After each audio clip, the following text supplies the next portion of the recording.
All right, welcome to the CXM Experience. And as always, I'm your host, Grad Kahn, CXO or Chief Experience Officer at Sprinklr. And today I am joined by two people I got a chance to spend a bit of time with in February. Michael Crosse, who's the AVP for Digital Transformation at HGS, and Amanda Sternquist, who's the Global Head of Digital Engagement Practice, also at HGS. And today we're going to talk about a couple of major topics. One, we're going to talk about growth and how people are thinking about growth in the context of modern channels. And then we're going to talk about the rapid evolution to digital over the last year and how that's taken some companies by surprise, and probably a bunch of stuff in between. But let me get started. Amanda, Michael, welcome. Thank you. Thanks, Grad. Yeah, it's good to be here. Thank you. So just to get things rolling, just so people kind of know a little bit about you and maybe a tiny bit about HGS, Amanda, maybe you could just start by quick intro of yourself, sort of background, what you do at HGS, and then Michael will go to you, and then we'll just, I'd like to start with the topic of growth, and I'll sort of cue it up, and then we can talk about what your points of view on that are. Yeah, thanks. So Amanda Sternquist, my name. I lead our global digital experience practice, which means that I work with brands all over the world every single day to help them transform their digital customer engagement processes and strategies. Some of them are just getting into it. Some of them have been in it for a long time, but everyone needs support in terms of understanding what's possible, what's the next best thing for them.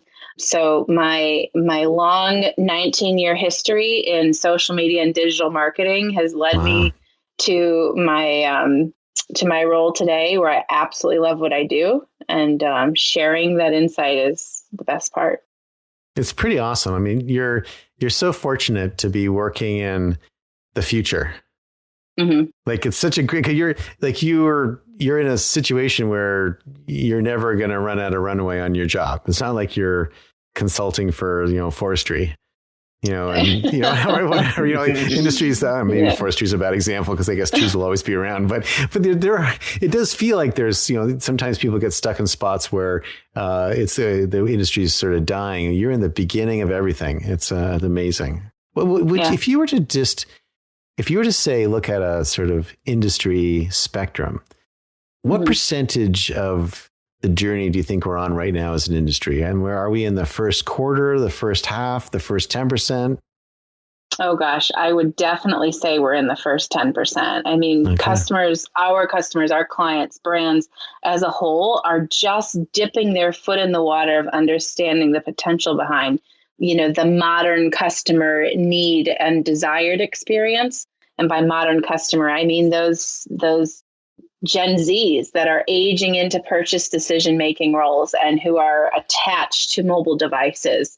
I think it's the latest statistic is upwards of 4 devices at any given time is what they have access to. So they don't like the idea of picking up a phone anymore. And so brands are really having to adjust to, how can I reach this audience without making them step outside of their comfort zone? Amazing. Okay, Michael, quick intro and your role, and then we'll get into this. Sounds good. Thanks. Michael Crosse, AVP of Digital Transformation for HGS Digital. My role is to really go out there and turn over opportunities that then get handed to Amanda for delivery. We do work with some of the largest brands in the world, and we have a lot of fun doing this, helping these organizations solve problems, inherent problems and issues that they have with their customer base is kind of paramount to what we do. So it's fun. I'm a Sprinklr alumni. So I was at Sprinklr for a few years. I left for a little bit, and that itch to get back into the social CX practice really hit me hard. I really wanted to get back into this space, and it's just exciting to be in it. And for some of the reasons that Amanda talked about, right? Like the 10% where we're at on the spectrum of really hitting people, right, with this with the technology that's available to them is there's staggering amounts of opportunity and capability, and really the ability to drive change within these big organizations is fascinating and fun. So, well, welcome back. We're glad you're back. It is interesting. Linus Torvalds Mark Andreessen, I think, wrote an article in 2011 that software is eating the world. I don't know if you remember that article. Mm-hmm. It was a pretty famous blog post. And there was a little bit of a head scratch, I think, by a lot of people at the time. Software is eating the world? I don't get that, Today, it's pretty clear that software is eating the world. Now, software sometimes is delivered as a service. Sometimes software is on-prem. There's a lot of different software delivery models. But the world is becoming software driven. And I agree with you, Amanda, we're early because software has no theoretical limit in terms of what we can do. All right. So let's talk a little bit of maybe before we go to growth, I want to pick up on something that you mentioned, Amanda, and then you talked about in our sort of pre-meeting, Michael, which is this shift to digital. And Amanda, you were talking about how kids don't want to pick up the phone. I don't want to pick up the phone either, by the way. So it's not just not just isolated to Gen Z or Gen Z for our European listeners. And I would say that there is this, I think the big shift is this synchronous versus asynchronous. Yeah. Right. And so synchronous is I'm connected like we are right now, connected in real time to someone having a back and forth conversation. And then asynchronous being I can kind of connect and disconnect from that conversation at will. And I have a niece named Zoe. She's my younger brother's daughter, niece Zoe. And Zoe is old. I think she's probably in grade 4 or 5 right now. So reasonably young. And she's on an online school for obvious reasons. And they made a decision to do a pure online model because the hybrid model was unpredictable on where the physical location was going to be. So they're in Pennsylvania. So it could be a very long drive. And the other day I was on the call. We do a weekly family call. And Zoe was talking about her day. And I said, what were you doing today? And she said, oh, well, today the teacher gave us asynchronous work. And I was thinking, wow, I think I just learned that word. And here's a 9-year-old just popping it out, asynchronous work. But I do think that's part of the issue. Now, Michael, you made a comment that a lot of companies have been taken by surprise, that the quick shift from voice to digital feels quicker than they were expecting. And Amanda, you were talking about, how to reach customers who don't want to talk to you and don't want to be asynchronously connected. Let's talk about that because, I am a little confused, to be honest, because I feel like this has been going on for a long time. But I also agree with you that a lot of people do suddenly seem surprised by it. So how did they get surprised? Why were they surprised? And how do you see this trend playing out over the next few years? Yeah, I think COVID definitely came as that big eye-opening moment for a lot of people, right? Where all of a sudden digital is the only way to continue doing your business when all the workplaces are shut down. And it was this big surge of, okay, not only how can we address our customers' needs in this space, but how can we figure out this game for ourselves? How do we continue to sell to our customers, not just address their needs, right? So all of a sudden there was this sudden urge to not only hang up the phone and such, but actually get out there and see what people are saying and learn from those conversations in terms of how can we take our business forward in this new world. Yeah, and I think the interesting thing, and when we were talking earlier about the voice to the digital shift, digital and social shift, is trying to determine how we can keep contact with these client bases when it got tricky during COVID because they weren't face to face with you. You were really never seeing anyone. Restaurants were doing takeout only. Airlines were basically shut down, other than emergency work. So I think the brands that are really engaging on this are dealing with falling budgets, falling revenue, and how do we keep our tentacles on that customer base and really remind them that we're a friendly face, right? Hey, remember when you flew a lot? You really liked flying on X airline, right? And trying to keep your hands on those customers is probably more important now than it ever has been, just because of the limited contact that you're having with them in a face-to-face environment. Well, it is interesting. I am hearing, so I'm kind of not quite like the two of you. You probably see more customers on a daily basis than I do, but I am seeing I do talk to about 2 or 3 customers a day. And what's been interesting to me is this theme of membership has been, oh, you're nodding your heads. Yeah. So this theme of membership has been coming up more and more. And this is where, again, this is where old world, new world. So in the old world, when you used a CRM system to track and manage your customers connected to your voice-based call center, right? The person became someone you could contact once you had a monetary transaction with them. In this sort of new world of CXM or customer experience management or consumer experience management, depending on how you look at it, someone can be attached to your brand, but may not have ever had any kind of financial transaction with you. May have just had a conversation, or you may have entered a conversation. So the idea of membership is sort of kind of entering the sort of lexicon of, can I create a community or members around my brand that may or may not be quotation marks customers? So let's talk about that a little bit. And what are you seeing there? Amanda, why don't you sort of start with that? And then Michael, just sort of jump in as we're going through that.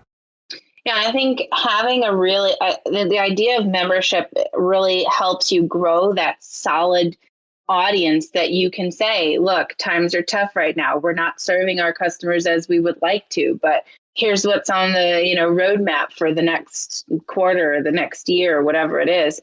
And so it's having that constant touch point or that access to communicate with them because they want it, because they're welcoming it. And then you can transition that into continuing to sell to them and transition that membership only from a quiet observer to an active participant in your business. Who's doing it really well right now, Michael? Do you have any? There are, from a brand standpoint or a vertical standpoint. Maybe vertical might be a good place to start, actually. Which verticals do you think are starting to make progress on this front? Well, I think in the QSR world, the quick serve restaurant world, they're doing a good job of managing to that, right? That's interesting. I think they're really going down that path of how do we create this consumer that doesn't just think of us as the place to go get a burger or a chicken sandwich or Diet Coke, as I do. That's very specific, by the way.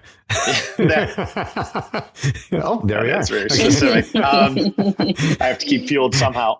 But they're doing a good job of it. I mean, trying to keep consumers in this day and age and in the way the world is now, where there's millions of distractions, where years ago you had your phone and you had your TV, right? And for some of us, we even remember when there was just a phone on the wall and not one that you carried around with you. Now you have so many distractions. I think it's fundamentally of the utmost importance for these brands to really connect with their audience and really get them to think, hey, this is something that I like and that I want to continue being a part of. And that sounds kind of hokey from a QSR perspective, who gets married to a fast food joint. But you create some brand loyalty around it, and people will continue to kind of spin into your environment, and that's very important for those brands, right? Because that's a fight on the street for mind share. Well, there is emotional connections. Sorry, go ahead, Amanda. Yeah. I was going to say, even more so, I think that idea of loyalty as a whole is something that everyone's got to get on the bandwagon with, because customers get this feeling of, oh, I'm part of something and I can't wait to get my next whatever it is and earn my points towards my discount or my freebie or that piece of the puzzle, that they're longing for. So a lot of those loyalty driven programs or brands rather are really winning in this space with the way that they continually connect and encourage that communication and interaction with their customers.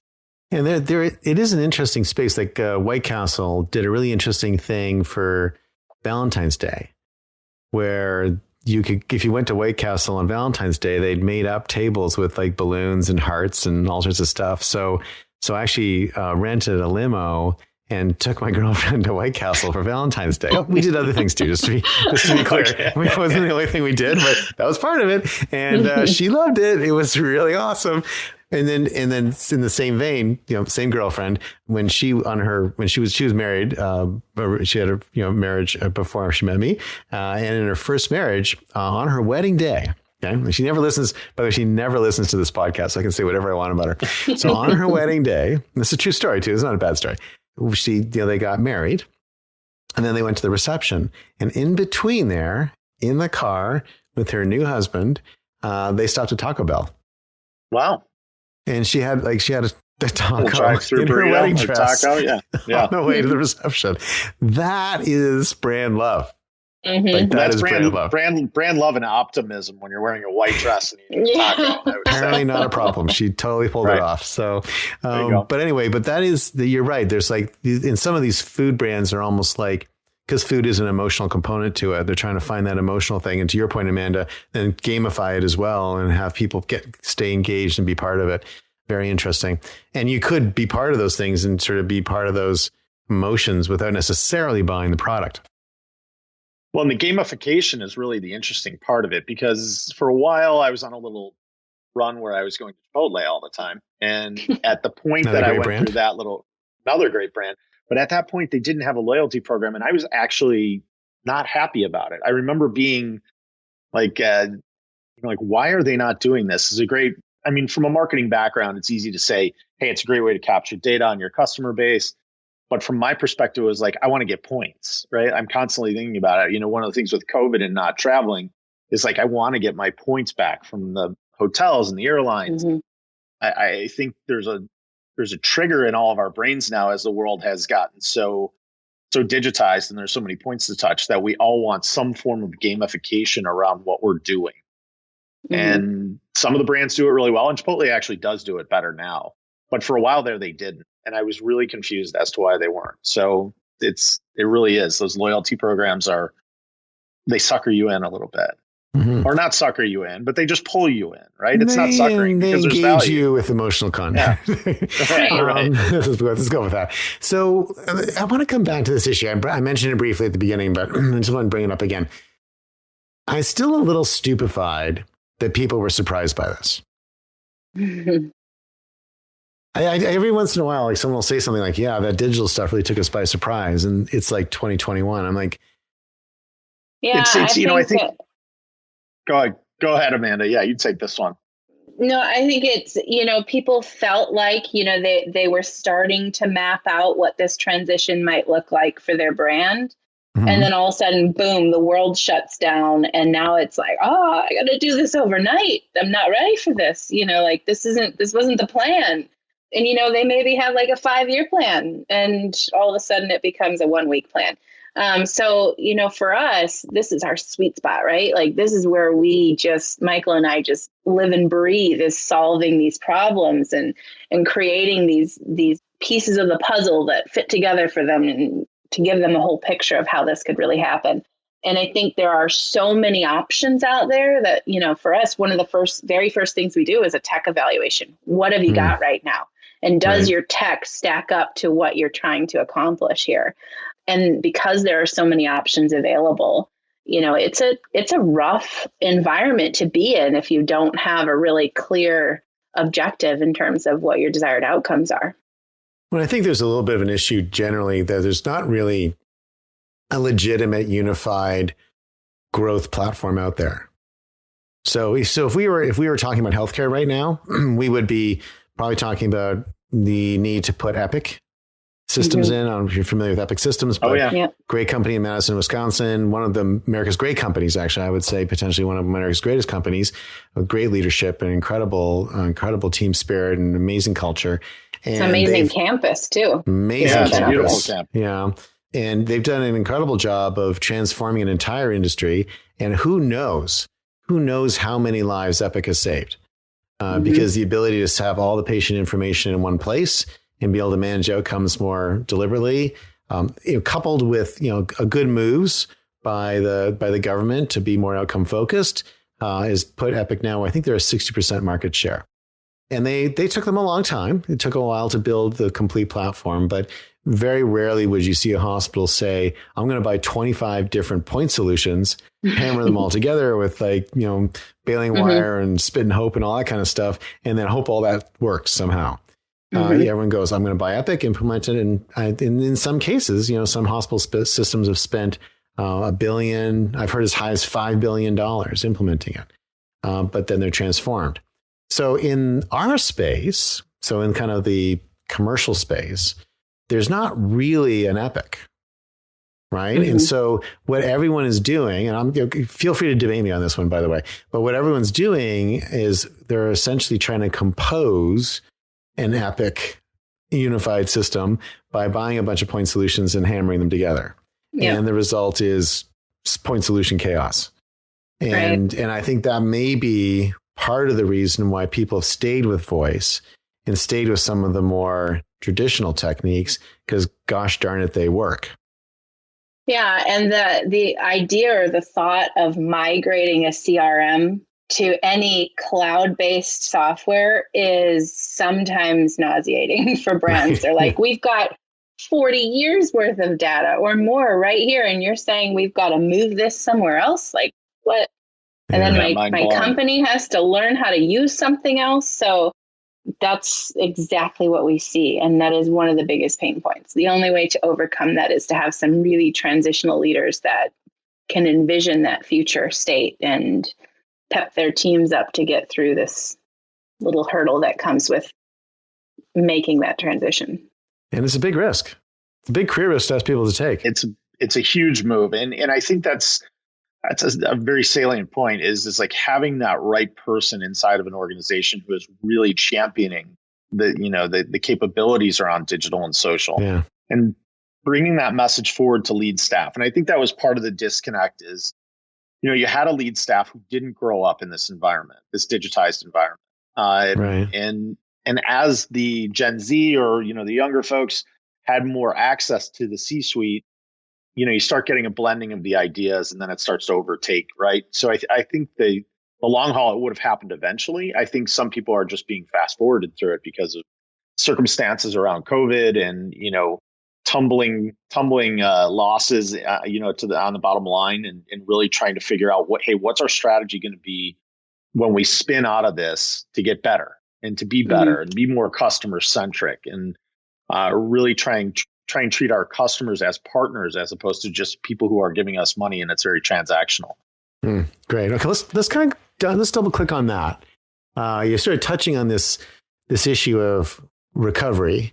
And another theme that I'm hearing as I travel around the world, and obviously traveling virtually, it is pretty cool though. I mean, today I basically, I don't know, I probably logged about 12,000 miles virtually between the different locations. And, now how do we create an airline loyalty program for that? Is there some sort of like Zoom points? Zoom points. That'd be cool, actually. Yeah. Zoomies. A great idea. I like it, Zoomies. We'll put that one on the shelf for a second. That's a great idea. Anyway, so what I'm hearing is that there have always been three things that business is worried about, right? There's how do I increase revenue? How do I decrease costs? And how do I manage risk? Those are always the things that every CEO has to sort of worry about and every board is concerned with. I do remember a time, if you think about the In Search of Excellence days, Tom Peters and those folks, kind of the 80s and early 90s, there was a different moment then where things were a lot harder back then. Business was a lot harder. At one point, Japan was poised to be the number one economy in the world. There were movies. There was a movie with Michael Keaton where his factory, I don't even remember this movie, was taken over by the Japanese and they all get thrown out of work. And there's like all sorts of stuff happening. And it was a very challenging time. And where a lot of those folks landed at the time was growth is the one thing you have to worry about. While keeping costs from being crazy, like you don't let them go out of control, but you can't grow your way to success by managing costs. You just have to keep costs from becoming a massive negative. And the same thing with managing risk. You can't grow your way to be a successful business by managing risk, but you do need to make sure you've got someone on top of that so that it doesn't get in your way. But growth is the imperative of the C-suite and the organization. And that kind of went a little bit out of fashion for a while because growth was easier. I think everyone's really worried about growth again. And no, they're worried about it now. Yeah. Oh boy, right? Yeah. So it's like, how do I start growing again? And now I've got all this disruption that's occurred. So how do I manage the new entrants and disrupted consumers, disrupted habits, all the different things that are going to happen that stand in my way? So let's talk about growth and let's talk about how people are going to think about it, how you're seeing your customers think about growth. What are they doing? What tactics are they taking to address it? And what are they looking for from yourself and from the kind of other vendors that they work with? I think, so far what we've been able to really show them is that there is more value in transitioning these sort of cost of doing business services to a digital environment.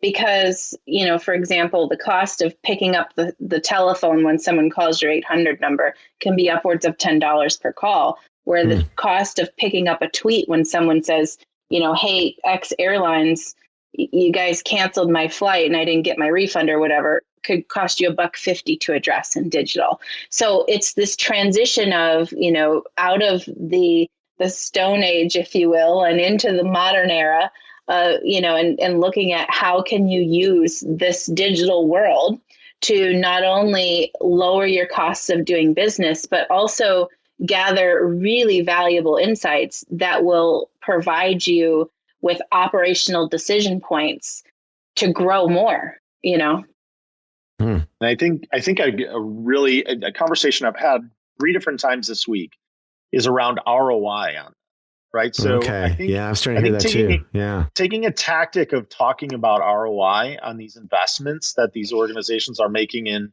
either services on our end or for Sprinklr on the software side, it's really important to address what could this mean for your organization by giving them real examples.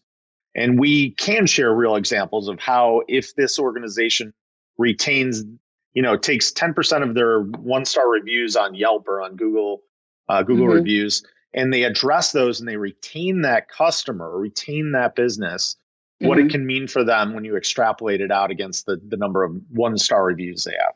And it's really telling because you get a great response from that every time you tell that story.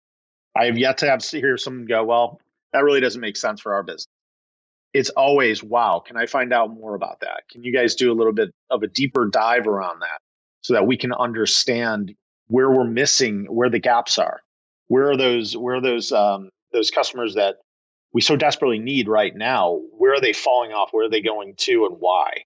And how can we keep them in-house?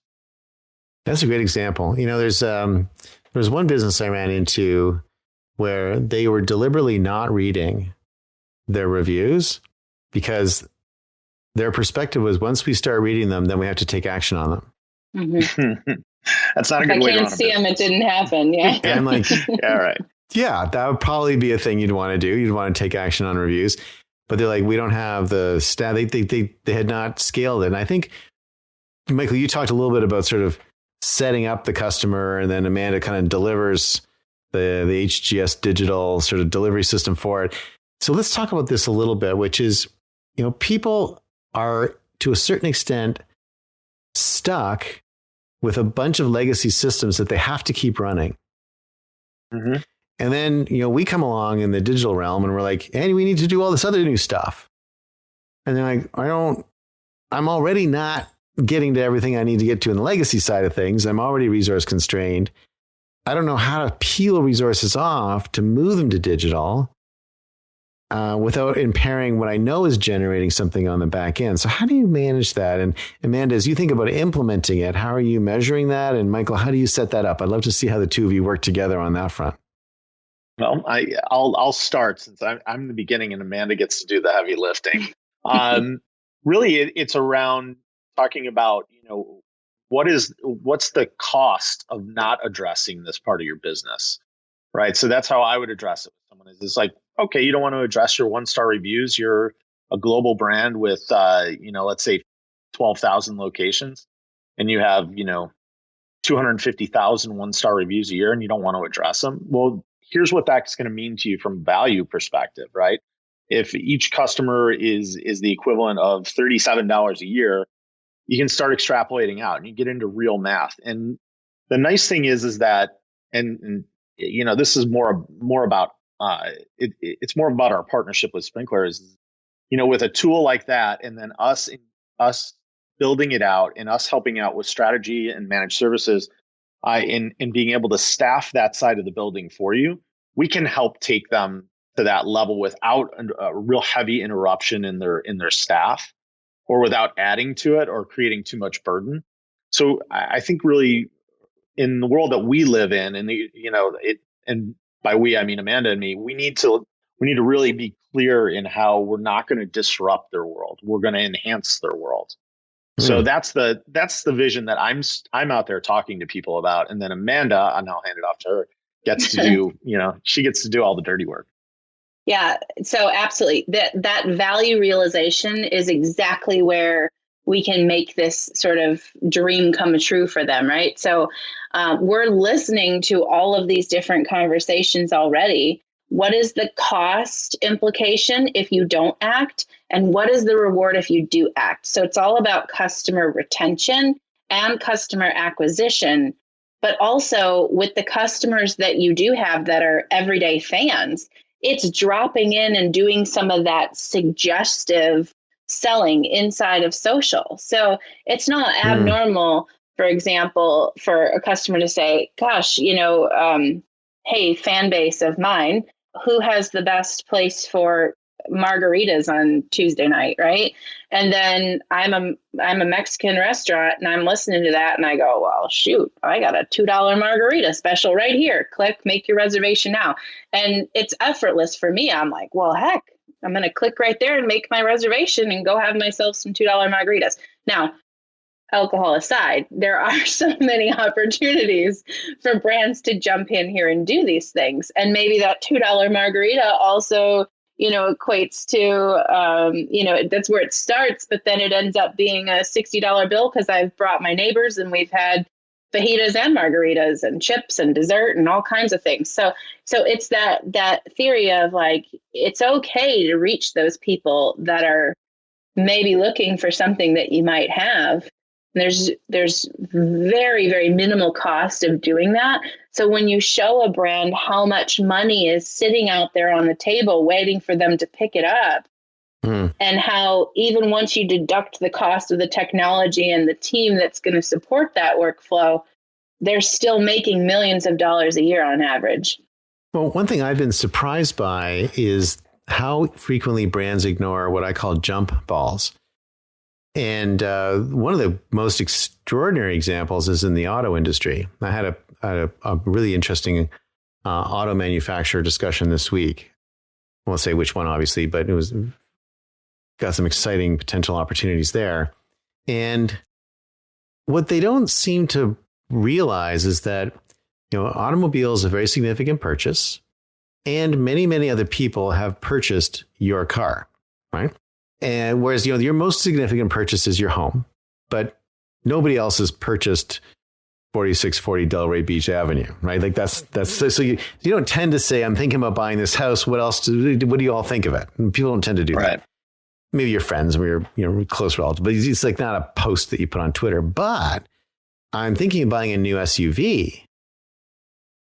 What do you think? Which one should I get? That actually can elicit some pretty interesting feedback. So there are literally thousands and thousands of posts a day that are like that. I'm thinking of buying an SUV. I did one just for fun, because I knew I was having this meeting, and I actually mentioned 10 equivalent competitors.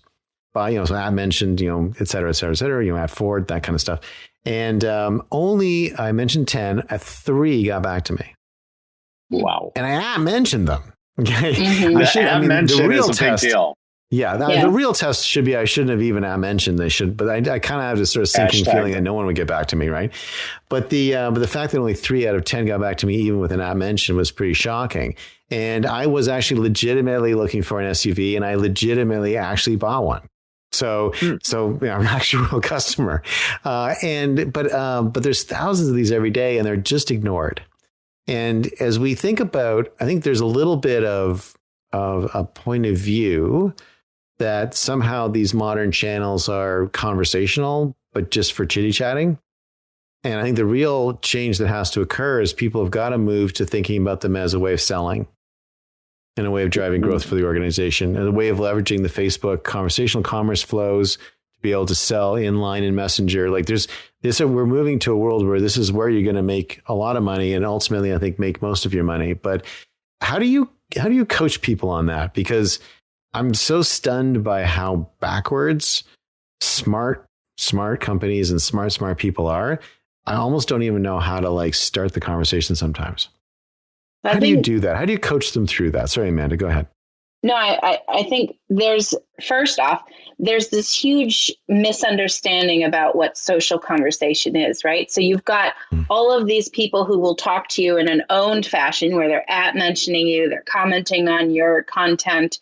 And then you've got all of these conversations that are happening about you. So if you look at it, for example, from a customer service perspective, me saying at Michael, I just have the worst experience at this Taco Bell, don't ever go there, is no different than me saying at Taco Bell, I just have the worst experience at this location, right?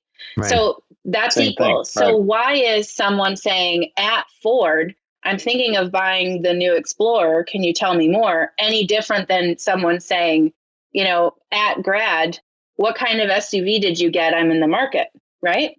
So all selling opportunities exist out there in both this owned and earned space. And there's so much value that's being left on the table by ignoring all of those activities that happen that pertain to your brand or your industry, but don't directly mention you. It's mind-blowing. It is. And I think part of it, it's incumbent on the folks like me who are out there talking to these brands on the front end, or from a sales perspective, or Grad, in your perspective as more of an evangelist, is really talking to them about the art of the possible when it comes to this stuff. And I think that's what gets left on the table, because when you start talking about an organization, you start seeing values and you start talking about dollars and seats, and you kind of can get into that environment where you're just focusing on like, hey, what are the 5 things we need to do to get this done? As opposed to, how do we really make this this process evolutionary for this organization? How do we get this organization to start thinking completely differently than they did, 2 years, 5 years, 10 years ago? Those 7 other brands that didn't respond, like, wow, what a lead, right? I mean, that's something where you could actually go and you could say, hey, Mr. CMO of whatever car company it is, we'd love to talk to you about, what having a healthier social and digital presence will mean for your organization and add value for you, as opposed to just, wow, we have this great product. Do you want to try and, test run it or use it or incorporate it into your environment? That's where when you were talking about people having, I like to call technology overload, where they already have 300 systems that they're using. Right. And wow, we need to add another one. Wow, and the eye rolls and again, you loop it back to the art of the possible. And what is the cost of not doing this? What is the cost of not addressing it? Covering your ears or your eyes in this case, when you go to the internet and you look at your 1-star reviews, or don't look at them. There's so much potential with this. And I think people don't understand the firepower of it. Right. So I think it really is incumbent that we teach as opposed to just sell. Yeah, I know. It's amazing. Like I do think that we will start to see big brands figure this out. And then I think the pendulum really shifts, because other big brands will be forced to respond. Okay, so we're getting near the end. Michael, I understand you have your own podcast called, brilliantly, I will add, Pubcast. Yes. Which is, I wish I kind of called this Pubcast. That's a hell of a name. But do you want to give Pubcast a 30-second promo, and then I'll end with some final thoughts from you, Amanda. The Pubcast is a group of my friends sitting around talking about a lot of nonsensical, useless kind of information that's just driven on entertainment, mostly movie reviews. We reviewed. God, we've reviewed so many movies, and they're older. We did Snatch, which is one of my favorite movies recently. And it's just, kind of a group of people sitting around having a drink and having a few laughs. So check it out if you're interested. That sounds awesome. I love shows like that, where the people who are doing the show are getting progressively, more drinky. Yeah, drinky, is that the word? As the show goes on, it's usually quite fun. All right, but not this show. There's no drinking on this show, just water. All right, Amanda, closing thoughts, and then I'll wrap. Thank you. I mean, my cooking blog doesn't even compare to Michael's Pubcast there, but in my spare time when I'm not trying to conquer the digital world, I definitely, you can find me in the kitchen. What's the address for your kitchen blog? It's called Meal Prep Mama. And so you can just mention me on Facebook, Meal Prep Mama. And I'm trying to help people eat healthier, prep their meals ahead of time, because if you're like me, you're sitting in front of a Zoom meeting for 12 hours a day and you've got no time to cook yourself lunch or breakfast. So pop it in the microwave and you're good to go. Look at us digital natives. Look at all the cool stuff we're doing. Mm-hmm. We're just like a bunch of crazy kids. Yep. Need more hours in the day. Thank you. Thank you very much. My guests today were Michael Crosse, AVP, Digital Transformation, and Amanda Sternquist, Global Head of Digital Engagement Practice for HGS. And HGS is one of our most valued partners at Sprinklr. They did a wonderful job presenting at our annual sales kickoff meeting recently. It was really great to have them there and got to know them a bit. And I really appreciate all the time today. And I love this conversation today. So for the CXM experience, I'm Grad Conn, CXO at Sprinklr, and I will see you next time.